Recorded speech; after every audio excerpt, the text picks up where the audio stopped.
નમસ્કાર વિદ્યાર્થી મિત્રો, જ્ઞાનદીપ ક્લાસીસમાં આપ સૌનું હાર્દિક સ્વાગત છે। આજે આપણે ધોરણ 10 માં ગણિતમાં ચેપ્ટર નંબર 5 છે સમાંતર શ્રેણી, એનો આપણે આજે અભ્યાસ કરવાનો છે અને આપણે આમાં જે અગત્યના દાખલા છે બોર્ડની એક્ઝામમાં પૂછાવાના છે એની આપણે ચર્ચા કરીશું અને જે પેપર છે 2023 અને 24 એના પણ પ્રશ્નો આપણે આમાં સોલ્વ કરીશું। તો ચેપ્ટર છે એમાં જોઈએ આપણે સમાંતર શ્રેણીમાં કે જે ચેપ્ટર છે એમાં જે કયા પ્રશ્નો હશે, વિભાગ એ માં કેટલા પ્રશ્નો હશે, વિભાગ બી માં કેટલા પ્રશ્નો હશે, વિભાગ સી માં કેટલા, ડી માં કેટલા પ્રશ્નો। તો વિભાગ એ માં 2 પ્રશ્નો હશે, એટલે કે 2 જે એમસીક્યુ છે 24 માંથી 2 પ્રશ્નો આના હશે, બરાબર, 2 માર્ક્સ માં, એટલે કે 1 નો 1 ગુણ। વિભાગ બી માં 2 પ્રશ્નો હશે, એટલે એક પ્રશ્નના 2 માર્ક્સ, એટલે કે ટોટલ 4 માર્ક્સ। વિભાગ સી માં એક પ્રશ્ન હશે 3 માર્ક્સ નો, પછી વિભાગ ડી માં એક પ્રશ્ન હશે 4 માર્ક્સ નો। તો આ છે એ ટોટલ આ ચેપ્ટર છે જનરલ વિકલ્પ સાથે આ જે ચેપ્ટર છે કેટલા માર્ક્સ નું થાય, 13 માર્ક્સ નું। ઓકે, કેટલા માર્ક્સ થશે આના, 13 માર્ક્સ, અને તમારા માટે ખૂબ જ અગત્યના 13 માર્ક્સ છે। તો પહેલા આપણે જોઈએ કે સમાંતર શ્રેણી કોને કહેવાય, બરાબર છે। પહેલું શું છે તો સમાંતર શ્રેણી, એટલે કે સમાંતર શ્રેણીમાં શું હોય, ધારો કે કોઈ પદ મારી પાસે છે 2 છે, 7 છે, ત્યાર પછી 12 છે, એમ કરતા કરતા અનંત સુધી। એટલે આમાં શું થાય, સમાંતર શ્રેણી કોને કહેવાય, અને આનો એક પ્રશ્ન હશે કે નીચે આપેલી શ્રેણી સમાંતર શ્રેણી છે કે નહીં તે ચેક કરવાની છે। તો આ પ્રથમ પદ છે મારું, બરાબર, આ કયું પદ કહેવાય, તો કે પ્રથમ પદ કહેવાય, એટલે કે આ પ્રથમ પદ છે। પ્રથમ પદ સિવાય, બરાબર, એટલે આ નિશ્ચિત પદ થઈ ગયું। પ્રથમ પદ સિવાયના પદમાં હું કઈક સંખ્યા ઉમેરું છું, એટલે કે 2 છે તો 2 માં કેટલા ઉમેર્યું, તો 7 થયા, તો 5 મેં ઉમેર્યા, બરાબર છે। 7 માં કેટલા ઉમેર્યા, તો મને 12 મળ્યા, તો 5 મળ્યા। એટલે તફાવત કેવો આવવો જોઈએ, સરખો આવવો જોઈએ। તો એને શું કહેવાય, સમાંતર શ્રેણી કહેવાય, કે નિશ્ચિત છે કે આ પદ સિવાય, પ્રથમ પદ સિવાયના બીજા પદમાં આપણે કોઈ નિશ્ચિત ચોક્કસ સંખ્યા ઉમેરે છે, તેને શું કહેવાય, તો સમાંતર શ્રેણી કહેવામાં આવે છે। હવે સમાંતર શ્રેણી છે તો કે હા છે, અનંત સુધી આ શ્રેણી છે, બરાબર છે। એટલે કે આને કહેવાય પ્રથમ પદ કહેવાય, આ બીજું પદ, આ ત્રીજું પદ। ઓકે, એટલે બીજા પદમાંથી તમે પહેલું પદ બાદ કરો તો તમને તફાવત મળે, અને જો તફાવત સમાન હોય તેને શું કહેવાય, સમાંતર શ્રેણી। તફાવત કેવો હોવો જોઈએ, તો કે સરખો, તેને શું કહેવાય, તો કે સમાંતર શ્રેણી કહેવામાં આવે છે। એક્ઝામ્પલમાં સમાંતર શ્રેણીના પ્રથમ પદ સિવાયના પદમાં કોઈ ચોક્કસ સંખ્યા આપણે ઉમેરીએ અથવા તો એનો તફાવત કેવો હોવો જોઈએ, સમાન હોય, તેને શું કહેવાય, સમાંતર શ્રેણી કહેવામાં આવે છે। આપણે એક્ઝામ્પલ એક લઈએ, પહેલું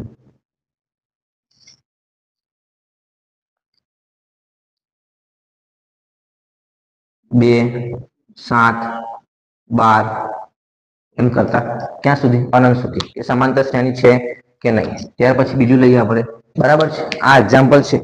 તો આ જે શ્રેણી છે એ શ્રેણી સમાંતર છે કે નહીં તે આપણે એમાં ચેક કરવાનું છે। તો જોઈએ, પહેલું છે 2, 7, 12, તફાવત જોવાનો, તફાવત કેટલો છે, 2 માં કેટલા ઉમેરીએ તો 7 થાય 5, 7 માં કેટલા ઉમેરીએ તો 12 થાય, તો 5, એટલે કે આ સમાંતર શ્રેણી છે, બરાબર છે। ઓકે, પડે છે ખબર, ઈઝી છે। એટલે કે આ પદ કયું કહેવાય, આ પ્રથમ પદ કહેવાય, એટલે કે A1 કહેવાય, અથવા એ કહેવાય, આને કહેવાય A2 કહેવાય, આને કહેવાય A3, થઈ ગયું। એટલે કે આપણે બીજા પદમાંથી પહેલું પદ બાદ કરીશું, તફાવત ડી, એટલે કે A2 માઇનસ A1, A2 કેટલા છે, 7 ઓછા 2, આપણને કેટલા મળે, 5, તો આપણને તફાવત કેટલો મળી ગયો, 5। તો બધા માટે આવું કેવું આવશે, સરખું આવશે। તમારે કોઈ પણ સમાંતર શ્રેણી બનાવવી હોય તો એના માટે આપણે પ્રથમ પદ એટલે કે A1 અથવા A અને સામાન્ય તફાવતની જરૂર પડે છે।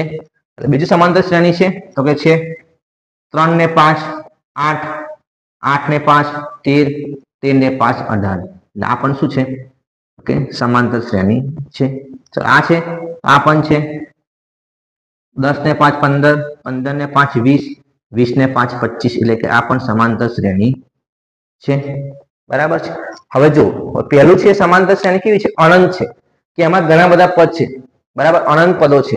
જ્યારે આ ત્રીજા નંબરની શ્રેણી કેવી છે, તો શાંત છે, એમાં આપણને પદ ફિક્સ કરી નાખ્યા છે, ચોક્કસ પદો છે। કેટલા પદ છે, 1 2 3 4।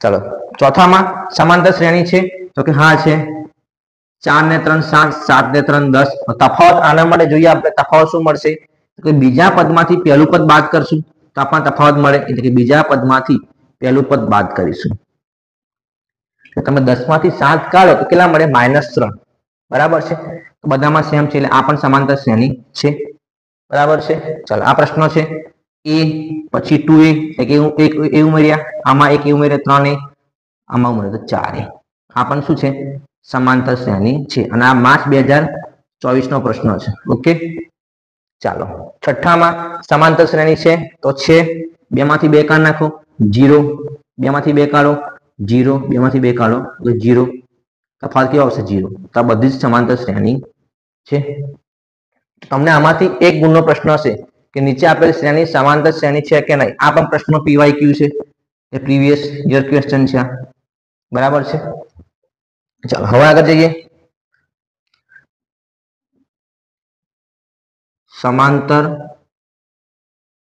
શ્રેણીનું કયું પદ તો કે nમું પદ શોધવાનું સૂત્ર છે કે an બરાબર a વત્તા n ઓછા 1 ગુણ્યા d આ છે સમાંતર શ્રેણીનું nમું પદ હવે આને આપણે કમ્પેરિઝન કરીએ સરખાઈએ કે ધારો કે આપણને n બરાબર 1 હોય કેટલા હોય n બરાબર 1 તો આપણને કયું પદ મળે પ્રથમ પદ મળશે જોજો a1 જ્યાં n દેખાતા કેટલા મૂકવાના 1 તો a વત્તા n એટલે 1 ઓછા 1 ગુણ્યા d તો આપણને a1 મળી જાય ખાલી a આપણને પ્રથમ પદ મળી ગયું આ તો 0 થઈ જશે ત્યારબાદ મારે બીજું પદ શોધવું છે બરાબર છે કયું પદ બીજું પદ n બરાબર 2 તો a2 સૂત્ર છે આ તો જ્યાં n દેખાતા કેટલા મૂકવાના હવે 2 મૂકવાના તો a એમના એમ વત્તા n કેટલા 2 ઓછા 1 ગુણ્યા d તો આપણને a2 શું મળશે a વત્તા 2 માંથી 1 કાઢો તો 1 ગુણ્યા d એટલે કે d તો આપણને આ બીજું પદ પણ મળી ગયું સેમ છે આ બંને બરાબર એટલે પહેલા આપણે આનો ઉપયોગ કરીશું આના પરથી આ આવશે ચાલો જઈએ આગળ તમને કોઈ એવું કે 99 પદ તો n કેટલા તો કે 99 એટલે a 99 બરાબર a એમના એમ વત્તા 99 ઓછા 1 ગુણ્યા d એટલે કે a વત્તા 99 થી 1 કાઢો તો 98 d તમને પરીક્ષામાં આ બી પૂછેલું છે 2024 માં કે સમાંતર શ્રેણીનું nમું પદ શોધવાનું સૂત્ર જણાવો તો આપણને આવડવું જોઈએ બરાબર છે an એટલે કે અંતિમ પદ કહેવાય n ને શું કહેવાય પદ કહેવાશે d ને શું કહેવાય તફાવત a ને શું કહેવાય પ્રથમ પદ તો તમે તમારી નોટબુકમાં આ લખી લેજો બરાબર ચાલો દર્શાવીએ આપણે an ને શું કહેવાય a ત્યાર પછી a ને શું કહેવાય ત્યાર પછી d ને શું કહેવાય અને n ને શું કહેવાય a ને શું કહેવાય an ને શું કહેવાય તો અંતિમ પદ એટલે કે આપણને છેલ્લું પદ આપેલું હશે કયું પદ કહેવાય અંતિમ પદ બરાબર છે a ને શું કહેવાય તો કે પ્રથમ પદ કયું પદ કહેવાય પ્રથમ પદ d ને શું કહેવાય સામાન્ય તફાવત કહેવાય શું કહેવાશે d ને સામાન્ય તફાવત n ને શું કહેવાય તો કે પદો શું કહેવાય કેટલા પદ આપણને આપેલા છે તે ધારો કે આ છે ઉદાહરણ કે 1 2 3 4 તો કેટલા પદ છે અનંત પદો છે બરાબર છે આ છે આમાં કેટલા પદો છે 1 2 3 4 એટલે આ પદ કેટલા છે તો કે 4 પદ છે તો આપણા n બરાબર કેટલા થશે આમાં 4 થશે ચલો હવે આપણે આગળ એક્ઝામ્પલ ગણીશું આના જો વિદ્યાર્થી મિત્રો આપણી પાસે 3 એક્ઝામ્પલ છે બરાબર તો એને આપણે સોલ્વ કરીશું તો જોઈએ કે સમાંતર શ્રેણી આપણને આપેલી છે 2 7 12 17 નું 10મું પદ તો આપણે લખીએ કે સમાંતર શ્રેણી કઈ આપણને આપેલી છે તો કે સમાંતર શ્રેણી કઈ છે 2 7 12 17 બરાબર આ અનંત શ્રેણી છે કઈ શ્રેણી છે આ અનંત શ્રેણી છે તો એનો 10મું પદ શોધવાનું છે તો આ કયું પદ કહેવાય તો કે આ પ્રથમ પદ એટલે a1 કહેવાય અથવા a પણ કહેવાય ત્યાર પછી આ પદ કયું કહેવાય બીજું પદ કહેવાય એટલે કે a2 કહેવાય ત્યાર પછી આ પદ કયું કહેવાય a3 કહેવાય ત્યાર પછી આ પદ કયું કહેવાય a4 કહેવાય એમ કરતા કરતા આપણે કયું પદ શોધવાનું છે તો કે 10મું પદ શોધવાનું છે તો પદ આપણને આપેલું છે n આપણને આપેલા છે બરાબર છે તો અહીંયા પ્રથમ પદ કેટલું છે અહીં પ્રથમ પદ a કેટલા છે તો કે 2 છે આ પ્રથમ પદ કહેવાય a1 બરાબર છે તો a કેટલા છે આપણી પાસે તો કે 2 છે ત્યાર પછી ડી, તફાવત કેટલો છે તો કે બીજા પદમાંથી પહેલું પદ બાદ કરો તો ડી બરાબર a2 માઇનસ a1, એટલે કે a2 માંથી a1 બાદ કરો તો 7 માંથી 2 કાઢો કેટલા આવશે 5, તો આપણને તફાવત કેટલો મળ્યો 5 મળ્યો. આપણને પદ આપેલું છે, કયું પદ છે n મુ, n કેટલા છે 10 છે, એટલે કે આપણને પદ આપેલા છે n કેટલા છે 10. તો આના માટે સૂત્ર છે આપણું બરાબર છે, અથવા તમે ડાયરેક્ટ પણ ગણી શકો કે 10મું પદ હોય તો એક પદ ઘટે એટલે કે a વત્તા 9d થાય. પણ આપણે સૂત્રની મદદથી ગણશું તો કે an બરાબર a વત્તા n ઓછા 1 ગુણ્યા d. n કેટલા છે 10 બરાબર a કેટલા પ્રથમ પદ તો કે 2 છે વત્તા n કેટલા 10 ઓછા 1 અને d કેટલા છે તો d કેટલા છે 5 બરાબર છે. તો a 10 બરાબર 2 એમના એમ 10 માંથી 1 કાઢી નાખો તો 9 ગુણ્યા અહીંયા કેટલા છે 5 આપણને મળી જશે. માટે a 10 બરાબર 2 એમના એમ વત્તા 9 પંચા 45, તો આપણને a 10 કેટલા મળી જશે ઓકે 47. તો આપણો આ જવાબ છે બરાબર. અથવા જો તમે આનાથી ના ગણો તો પણ બીજી રીત છે પદવાળી બરાબર છે, એ પણ એ રીત છે. 10મું પદ, તો 10મા પદમાં શું થાય એક પદ ઘટે. જો મારે 10મું પદ લખવું હોય શું લખાય a 10 બરાબર a વત્તા 9d, તો a 10 એમના એમ 10મું પદ છે a કેટલા છે 2 વત્તા 9 એમના d કેટલા તફાવત 5 છે, 2 વત્તા 9 પંચા 45, 45 ને 2 કેટલા મળી જશે આપણને 47 બરાબર છે. ચાલો ત્યાર પછી બીજો એક્ઝામ્પલ છે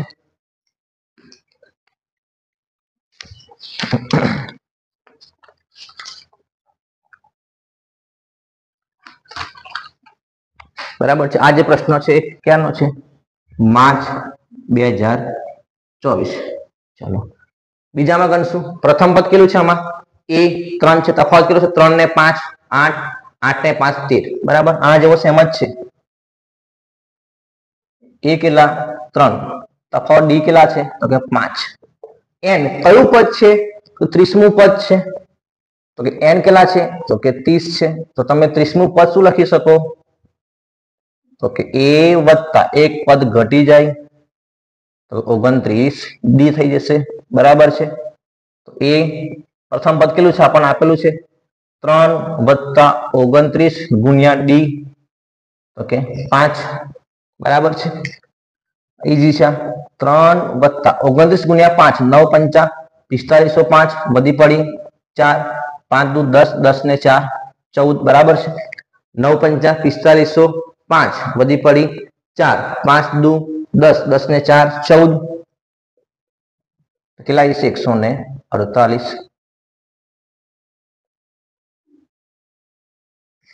તમે આનાથી પણ ગણી શકો an બરાબર a વત્તા n ઓછા 1 ગુણ્યા d બરાબર છે. આ સૂત્રની મદદથી પણ તમે ગણી શકો છો. ચાલો હવે આને વાળો જો હવે આમાં શું છે પ્રથમ પદ મોટું છે. મેં તમને લખાવ્યું હતું જ્યારે પ્રથમ પદ મોટું હોય તો તફાવત શું આવે તો કે ઋણ આવશે. તો આપણે ચેક કરી લઈએ. a કેટલા છે તો કે 10 છે, d માં શું થાય a2 માઇનસ a1, એટલે કે આ પદ કયું કહેવાય a1 કહેવાય, આ પદ કયું કહેવાય a2 કહેવાય. a2 માંથી a1 બાદ કરો 10 માંથી 7 ને કાઢવાના છે તો કેટલા આવશે 3, પણ 3 કેવા માઇનસ. અને આપણને n આપેલા છે કયું પદ છે તો કે 20મું પદ છે n બરાબર 20. તો a વત્તા 19d પણ તમે લખી શકો છો. તમે આ બંનેમાંથી કોઈ પણ એક રીત કરી શકો બરાબર. તો હવે આપણે આ રીત કરીએ સૂત્રની મદદથી કે an બરાબર a વત્તા n ઓછા 1 ગુણ્યા d. n 20 છે તો a કેટલા છે આપણી પાસે 10 છે વત્તા n કેટલા 20 ઓછા 1 ગુણ્યા d કેટલા છે -3. તો કે 20મું પદ તો a 20 બરાબર 10 વત્તા 20 માંથી 1 કાઢી નાખો તો 19 ગુણ્યા -3. તો a 20 બરાબર 10 19 તરી તો 57 થાય, 57 માઇનસ 57 છે આપણે 10 કાઢીશું તો કેટલો જવાબ આવશે -47 બરાબર છે. તો આ બધા દાખલા અગત્યના છે. હવે પછીના આપણે જે એક્ઝામ્પલ છે એમાં ભણીશું કે કેટલામું પદ. તો આમાં જે આમાં આપણે શોધ્યું કે પદ કયું મળે, તો હવે આપણે ઊંધી ક્રિયા કરીશું કે એ પદ કયું મળે, તો આમાં આપણે n શોધીશું, બરાબર છે।